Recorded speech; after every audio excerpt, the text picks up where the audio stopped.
This was a significant driver in lowering the costs of healthcare during your first administration. Those requirements were largely reversed by the Biden administration. Now we're reinstating Or terminated, right? Terminated. We're strengthening them. The idea is to make price transparency a key aspect of healthcare policy in America.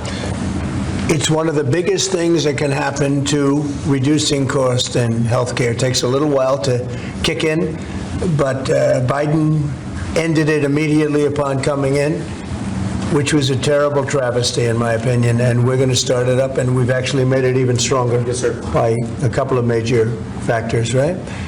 Anybody have any question on price transparency? It allows people to go out and negotiate and price, and you're not allowed to even talk about it when you go into a hospital or see a doctor, and this allows you to go out and talk about it, and it's actually one of the biggest. There's a couple of people that actually going back a long way that feel that are real pros in the industry feel this is the biggest thing you can do for cutting prices, and it certainly is one of them. And it's been unpopular in some circles because people make less money, but it's great for the patient. It's great for the people in our country. Okay, it's not so good for pharmaceuticals. It's not so good for the companies that make the drugs. And I guess you could say it probably isn't so great for hospitals, but they say that if you have a great hospital that's really knows what they're doing, it's actually great for a hospital because everybody wants to go there.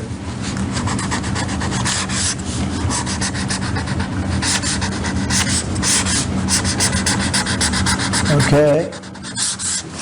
Thank you, sir. Good. Got it, Doug? Thank you, sir. Pulitzer Prize.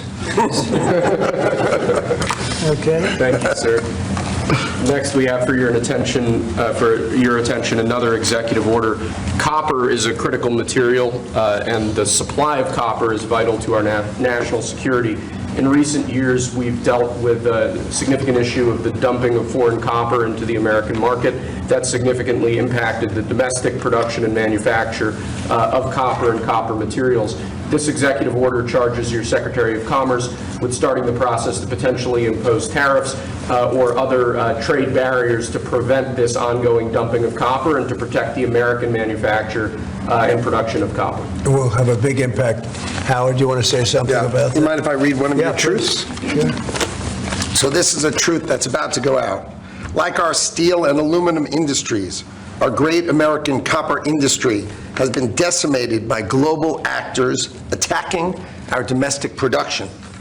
To build back our copper industry, I've requested my Secretary of Commerce and USTR to study copper imports and end unfair trade, putting Americans out of work. Tariffs will help rebuild back our American copper industry and strengthen our national defense. American industries depend on copper, and they should be made in America. No exemptions, no exceptions. America first creates American jobs and protects our national security. It's time for copper to come home. And if it's all right with you, if I can talk a little bit about the digital services tax, will that be all right? Go ahead, do that. So I read another truth. This is sort of so fun to read his words. It can't be any better. So our incredible United States economy and undeniable American spirit has enabled the creation of the greatest technology companies on earth.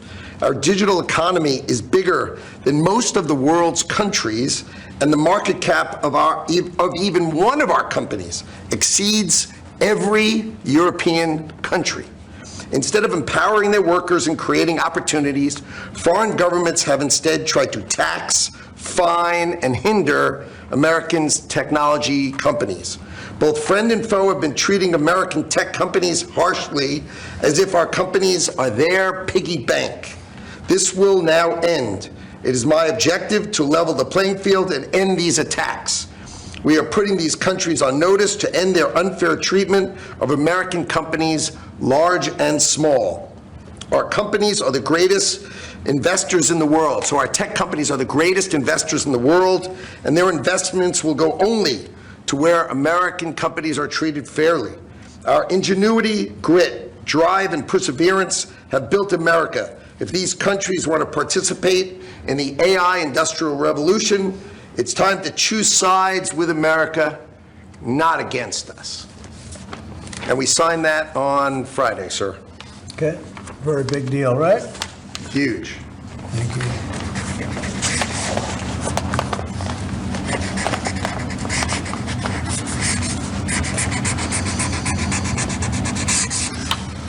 All right, and that's a very big one that Howard just read, but they're both big. They're all big. We're only doing big ones. Okay, let's go. At the outset of your administration, sir, you committed to ending the weaponization of government, to holding those accountable who participated in the weaponization of government. Hold it. This is a good one. Is everybody listening? Deranged Jack Smith. We're going to call it the Deranged Jack Smith signing or bill. Go ahead. One law firm that provided pro bono legal services to the special counsel's office under Jack Smith's leadership was Covington and Burling. As a result of those actions, we're now going to be suspending and putting under review the security clearances for the attorneys and employees at that firm who worked with Jack Smith's team. And we're going to continue holding the people who were responsible for the weaponization of government and who supported it accountable for what they did. And you'll be doing this with other firms as time goes by, right? We're looking at sort of the whole panoply of options. The weaponization of our system by law firms, even pro bono work they're doing just in order to clog up government, stop government. And nobody knows about it more than me. And hopefully that'll never happen again. So that Covington and Burlington, is that? Covington and Burlington. Mr. President, may I ask you a question about Europe? So long-term, do you plan to maintain the number of U.S. troops? Wait, I just want to savor this one, please. Who would like this pen? Hey, why don't you send it to Jack Smith? He's a deranged person.